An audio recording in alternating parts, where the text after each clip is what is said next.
네, 오늘 장 선전략 시간입니다. 기업들의 실적도 부진한 상황이고 수급 공백이 이어지면서 외국인의 기관의 동반 매도로 인해서 코스피가 2100선에서 2040선까지 현재 밀려있는 상태입니다.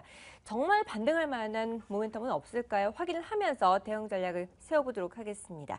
머니스터디의 오현준 팀장 그리고 김종효 위원과 함께합니다. 안녕하십니까? 네, 안녕하세요. 네, 일단 대형주들의 실적이 부진했습니다. 수급도 상당히 불안한 상황인데요. 거기에다가 환율까지 급등세를 시현하면서 3년 내 최고치를 기록을 했습니다. 외국인들의 자금 추가적인 이탈이 불가피할 것으로 보이는데요. 어떻게 보시나요? 네, 말씀해 주신 대로 저도 외국인의 자금 이탈은 추가적으로 좀 나타날 수 있다라고 보고 있습니다. 네. 지금 대외적으로 여러 가지 부담스러운 요인들이 많다라고 생각을 하고 있는데요. 그 중에 하나가 중국 경기 둔화에 따른 국제적인 이제 성장률 둔화라고 이제 생각을 하고 있는데 중국의 PMI 지수가 15개월 내 최저치를 기록하는 모습입니다. 그리고 중국의 지방 정부 부채도 계속해서 늘어나면서 이제 디폴트에 대한 우려까지 커지고 있고요. 중국 시장에서도 외국인의 자금이 이탈되는 모습이 나타나고 있습니다. 중국의 성장률 둔화는 세계 성장률 둔화로 이어질 수 있다라는 측면에서 증시에는 역시 부담스러운 요인으로 작용하고 있다 이렇게 판단을 하고 있고요. 미국에서의 이제 또 부담스러운 요인 역시 기준금리 인상이다라고 볼 수 있을 것 같습니다. 9월에 기준금리를 처음으로 인상할 수 있을 가능성이 높다라는 관측들이 계속해서 나오고 있는 상황이고요. 미국 같은 경우에는 이제 기업 실적이 호조를 보여주고 있고 고용이라든지 아니면은 여러 가지들 부동산 시장도 화랑을 보여주고 있는 모습들 기준금리는 이제 변함없이 좀 오를 수 있을 것이다라는 분석이고요.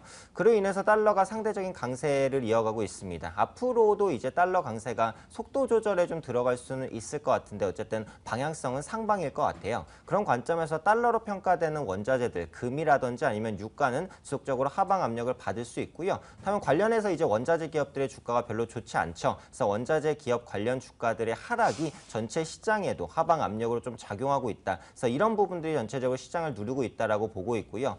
국내 증시 역시도 마찬가지입니다. 2분기 대기업들의 실적 부담이 여전히 좀 남아있는 상황이고 또 지금까지 국내 시장의 외국인 누적 순매수 규모가 한 8조 원에서 9조 원 정도 되는 것 같은데 매수할 만큼 매수했다라고 생각을 하고 있고요.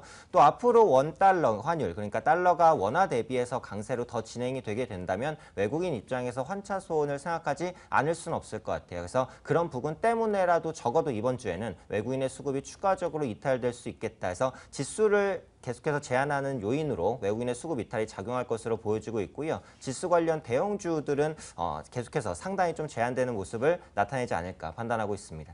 네, 환차손을 우려한 외국인의 자금 이탈은 당분간 지속될 것으로 시장은 다시 한 번 더 바라보고 있는 상태입니다. 자, 위원님은 어떻게 보시나요? 걱정이 좀 크네요. 네, 나머지 의견들이 굉장히 겹치는 부분들이 있기 때문에 네. 저는 그렇다면 이런 상황들이 언제쯤 멈춰질 수 있느냐 이 부분에 대해서만 말씀드리겠습니다. 저는 이제 연준의 시각이 좀 더 뚜렷하게 드러나야 된다. 그래서 9월 달에 금리 올리고 12월 달에 안 올린다라는 그런 시각이라든지 아니면 9월 달이 아니고 12월 달이라든지 아니면 올해 금리를 여러 가지 상황 때문에 올릴 수가 없다라든지 이런 확실한 시그널이 이번 7월 FOMC에서 주어진다면 아마 시장은 또 그것을 기점으로 그동안 보였던 달러 강세도 멈춰질 수 있고 원자재 가격의 하락이라든지 상대적으로 부진했던 여러 가지 통화들의 반등이 나타날 수 있을 것으로 보고 있기 때문에 아마 그 시점 정도까지는 현재 진행되고 있는 분위기가 이어질 가능성, 가격 조정이 크게 된다라는 그런 느낌보다는 현재 제한적인 박스권이 유지되면서 좀 지지부진한 그런 현상 자체가 이어질 가능성이 높지 않나. 그리고 외국인 매도도 그때까지는 크게 나오진 않겠지만 계속 이어지지 않을까 좀 이렇게 보고 있습니다. 네, 다른 통화국들의 반등이 이어지기 전까지는 박스권 안에서의 등락을 거듭하면서 지지부진한 움직임이 계속 이어질 것으로 판단을 하고 계십니다. 자, 이제 시장 전체적인 흐름을 살펴봤는데요. 구체적으로 하나씩 좀 들여다보도록 하죠. 정부에서 가계 대출에 대한 종합적인 대책을 내놨습니다. 하지만 대출 심사가 좀 강화되면서 다시 시장에 부담을 주고 있는데요. 건설주들 급락세가 시현이 됐고 네네. 현대 엔지니어링의 분식회계 의혹설도 부담이 되고 있습니다. 어떻게 보시나요?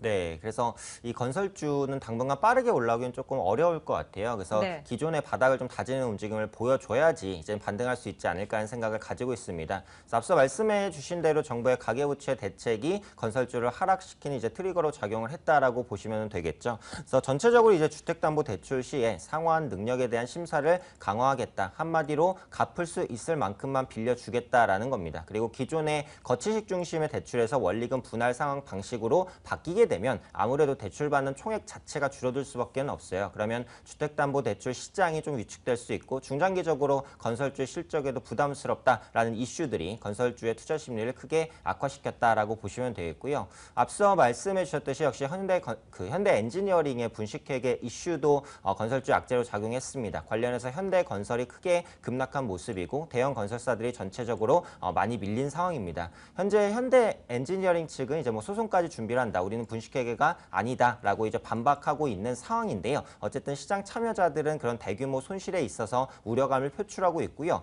무엇보다도 바로 직전에 조선주가 대규모 손실 이슈 때문에 크게 급락한 경험이 있습니다. 그래서 그런 경험을 가지고 있는 투자자들이 일단 건설주에서는 발을 빼고 보자라는 그런 심리가 좀 형성된 것이 아니냐 판단하고 있고요. 펀더멘털적으로 보자면 건설주는 지금 싸다라고 보여집니다. 아무래도 하반기에는 국내 주택 시장 회복이 이어지는 가운데 뭐 이란 핵 협상 등으로 인해서 중동 부분의 수주가 조금이라도 살아나는 모습이 나온다면 실적은 더 좋아질 것 같아요. 그렇다면 건설주는 지금 가격은 분명히 매력이 있다라고 생각을 하는데 시간의 기회비용 측면에서 생각을 하자면 지금 매수하시는 것보다는 조금 기다리시는 게 맞을 것 같습니다. 조선주처럼 이렇게 단기적으로 급락이 있게 되면 뭐 매물대도 상당히 좀 많이 쌓이고 올라가는 것도 좀 힘겨운 부분이 많거든요. 그래서 이중바닥이나 다중바닥을 아마 시연한 이후에 그때 매수를 하시는 것이 시간적인 가치 측면에서는 좀 유리한 전략이 되지 않을까 판단하고 있습니다. 네, 팀장님의 말씀대로라면 당연히 건설주들은 수주에 매달 수밖에 앞으로 없는 상황이고 일단 단기적으로 급하게 대응을 하기보다는 바닥을 확인한 이후에 매수 접근을 하자라고 전략을 제시해 주셨습니다. 위원님은 어떻게 보시나요? 그동안 또 건설주들 실적에 대한 개선 기대감도 있었는데요. 겹 악재로 인해서 힘을 못 주고 있네요. 네, 일단 뭐 국내 주택 시장의 개선 그리고 해외 쪽에서의 추가 수주 가능성 이런 것들에 대해서 언급이 됐는데요. 둘 다 모두 기대감이 약화될 가능성, 거기다 이제 신뢰도까지 떨어지는 것이기 때문에 그와 관련된 부담감이 좀 늘지 않을까 좀 이렇게 보고 있습니다. 뭐 그런 측면에서 본다면 앞으로 이제 실적에 따라서 종목군들의 차별화가 굉장히 극심해질 가능성이 건설주들 사이에서도 높지 않을까. 그래서 그동안 같이 갔던 이 동반 흐름들이 앞으로는 뭐 특정 종목들이 이제 집중될 가능성이 높지 않나라고 보고 있고요. 저는 여전히 뭐 내수 중심의 회복은 뭐 정부의 정책 기조로 인해서 이어질지 모른다라고 보지만 해외 쪽의 기대감은 여전히 이 사이펨이나 테크닉 같은 글로벌 최선두 기업들, 플랜트 기업들이 움직이지 않으면 그 기대감으로 국내 기업들이 움직인다. 그것은 뭐 그 가상적인 움직임에 불과하다, 거짓 움직임에 불과하다라고 보고 있습니다. 그래서 이제 해외 쪽 기대감을 높여가기 위해선 우리나라 업체들을 보시기보단 우리나라 업체들보다 매출이나 순위에서 몇 단계 위라고 보여질 수 있는 글로벌 탑권에 있는 사이펜과 테크닉을 보시는 게 좀 더 현실적인 흐름이 될 것 같고요. 그들 종목이 안 움직이는 상황에서는 이란 쪽에 뭐 수주가 늘어나면서 국내 쪽에 건설업계의 뭐 실적이 크게 좋아질 거다라고 예상하는 것 자체가 넌센스다라고 보고 있습니다. 그래서 그런 관점의 접근이 필요하다면 저는 뭐 건설주에 대해서는 뭐 크게 매력을 느낄 수 없고요. 그동안 뭐 현대건설과 현대산업 정도를 뭐 괜찮다라고 말씀드렸는데 현대건설은 지금이 완전히 이제 신뢰를 상실한 상황이기 때문에 뭐 가격에 상관없이 일단 비중을 줄여놓으시는 게 답이 아닐까라고 보고 있습니다. 네, 건설주들 플랜트 기업이 움직여줘야 확실하게 업황이 좋아졌다라고 말을 할 수 있을 것 같습니다. 지금 관점에서는 보유 의견을 제시해 주셨는데요. 자, 그와 함께 또 다른 종목들 흐름을 살펴보도록 하겠습니다. 최근 들어서 실적에 대한 부담감을 안고 있는 가운데 어닝 서프라이즈를 기록하는 종목들이 오히려 더 튀고 있는 상황이죠. 한국항공우주도 실적에 대한 기대감으로 이미 신고가를 기록했는데 네네. 앞으로의 흐름은 어떨까요? 앞으로 이제 신고가니까 아무래도 조금 더 올라갈 수는 있을 것 같아요. 하지만 네. 뭐 과도한 낙관은 금물이다라고 말씀을 드리고 싶습니다. 한국항공우주는 이제 2분기 실적 개선에 대한 기대감이 강하게 좀 반영되는 모습이죠. 항공기 기체 부품의 성장으로 2분기 영업이익 전년 동기 대비해서 20% 이상 급증하는 모습을 보여줄 것 같고요.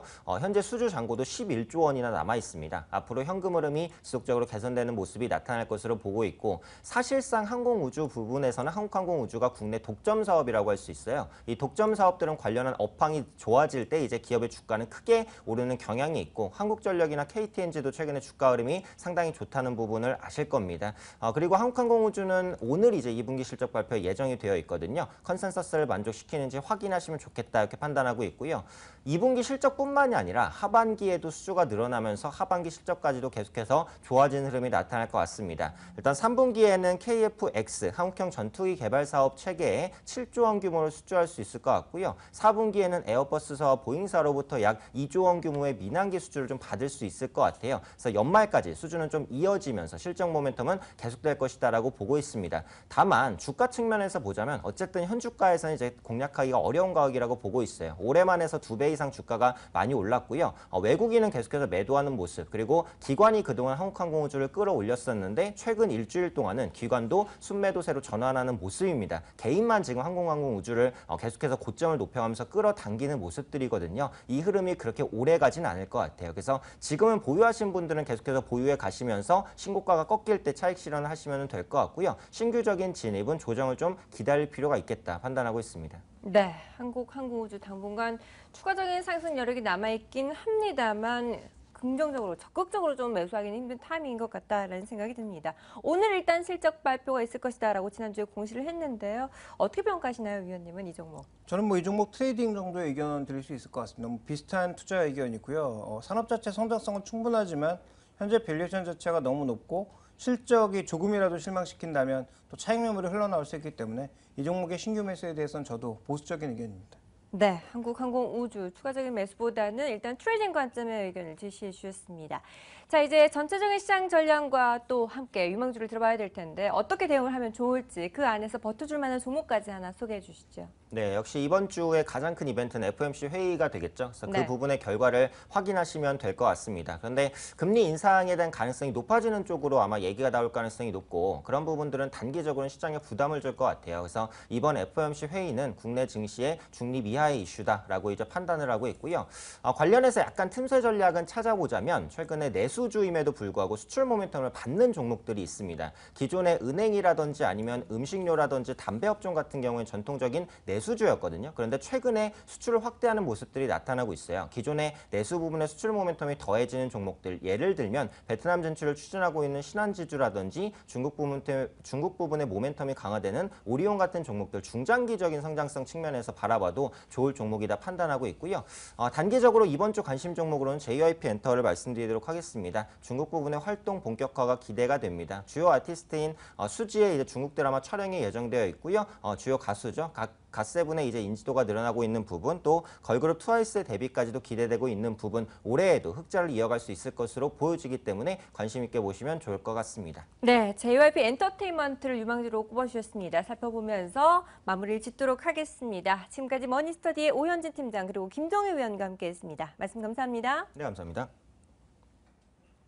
네, 오늘도 코스피 0.5% 하락하면서 출발할 것으로 예상되고 있습니다. 2030선까지 밀리게 될 텐데 어떻게 전략을 세워봐야 될지 2부에서 찾아뵙도록 하겠습니다.